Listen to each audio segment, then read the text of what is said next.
Election commission ने press release दी PIB 8:34 पे polling वाले दिन और कहा वोट पोलिंग है 61.19%, 61.19%। ठीक है, हो गया। फिर 5 तारीख को 8:14 पे कहा कि 6 तारीख को 5 को कहा, 6 को सुबह 8:14 पे कहा नहीं, वोट पड़ी है 65.65%। 5 तारीख को 11:15 बजे, हाँ 11:15 हो या 8 बजे सुबह उन्होंने रिलीज की ना, जो डीडी न्यूज में की ये बता रहा हूँ, 65.65%। और काउंटिंग होनी थी 8 को, तो 7 को 8:45 बजे 8:40 पे PM October 7 day before counting day वो परसेंटेज पहुंच गई 67.9%। ऐसा क्या भाई मशीनों में कोई घुस गया है जो अपने आप ही वोट बढ़ती रही? तो ये शक की निशान है। इसी वास्ते जब हम इलेक्शन कमीशन से मिले थे फौरन इलेक्शन के बाद, तो आपको ऑन रिकॉर्ड होगा, जो कि आपको प्रेस वाले भी होंगे, मैंने यही डिमांड करी थी जो राव नरेंद्र सिंह का। वो कह रहे जी क्या इसका समाधान क्या है? मैं एक ही समाधान है, आज इलेक्शन बैलेट पे करा लो, रिजल्ट आ जाएगा। उस टाइम भी की। तो ये है जिस परिस्थिति कि भाई एग्जिट पोल लगा लो, सर्वे लगा लो, हर चीज ये बता रही है। आप सारी स्टेटों का देख रहे हो आप, चलो सर्वे में तो थोड़ा बहुत अंतर आ जाता है, लेकिन exit poll by and large वही रिजल्ट आता है, इतना डिफरेंस है।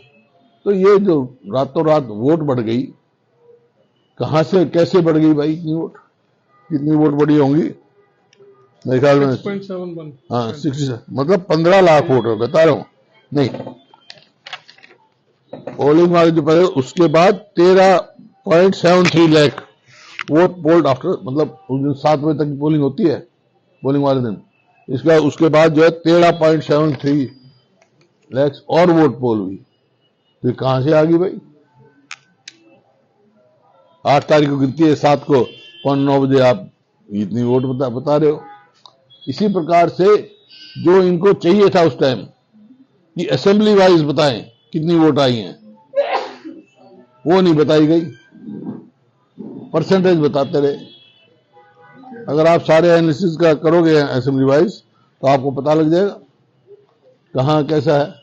एवरेज 15,175 एक असेंबली में बढ़ा। एवरेज जो है 15,000 वोट एक असेंबली बढ़ी है, जो मैंने बताया।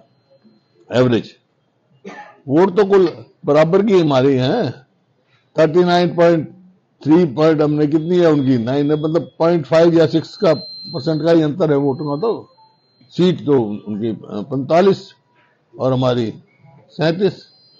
तो ये बड़ा गंभीर मामला है। ये सवाल इस बात का नहीं है हरियाणा की सरकार ने मनी, कोई बात नहीं, ये तो देश का सवाल है, ये तो संविधान का सवाल है। जिस संविधान ने हमारे को वोट का अधिकार दिया, ये अधिकार दिया कि इस वोट से सरकार बनेगी, जनहित के काम करेंगे। जब यही नहीं बना पाएंगे तो प्रजातंत्र कैसे रहेगी? संविधान कैसे बचेगा? डॉक्टर अंबेडकर के चेयरमैन के उसमें बना जो संविधान, और इस बात का मेरे को गर्व है, मेरे स्वर्गीय पिताजी की उस संविधान पे दस्तखत है, वो भी संविधान सभा के मेंबर थे। तो ये जो राहुल जी ने जो मुद्दा उठाया है, ये बहुत ही एक व्यक्ति के लिए या उसके किसी के खिलाफ हक की बात नहीं है, ये प्रजातंत्र के हित में है। ये प्रजातंत्र, और प्रजातंत्र का चाहते आप तीसरी स्तंभ हो, आपकी भी जिम्मेवारी बनती है कि प्रजातंत्र से छेड़छाड़ ना हो, संविधान से छेड़छाड़ ना हो। जब भी हमारा कितनी कुर्बानियों से देश आजाद हुआ है, कितने कुर्बानियों से। आज पता है स्वतंत्रता सेनानी, मैं भी स्वतंत्रता सेनानी परिवार से हूं, राहुल जी भी हैं, और त्याग किया है प्रदेश के लिए, ये सबको पता है। बहुत सारे नाम तो पता है, बहुत सारे लाखों ऐसे आदमी भी हैं जिनका नाम और गांव नहीं पता, उन्होंने देश के लिए अपनी कुर्बानियां की हैं। तो छोटी कुर्बानियों से नहीं देश आजाद हुआ, छोटी कुर्बानियों से नहीं संविधान बना। तो इस संविधान को रखने के लिए जो भी पार्टी कार्यक्रम बनाएगी, हम पार्टी का पूरी उससे साथ रहेंगे।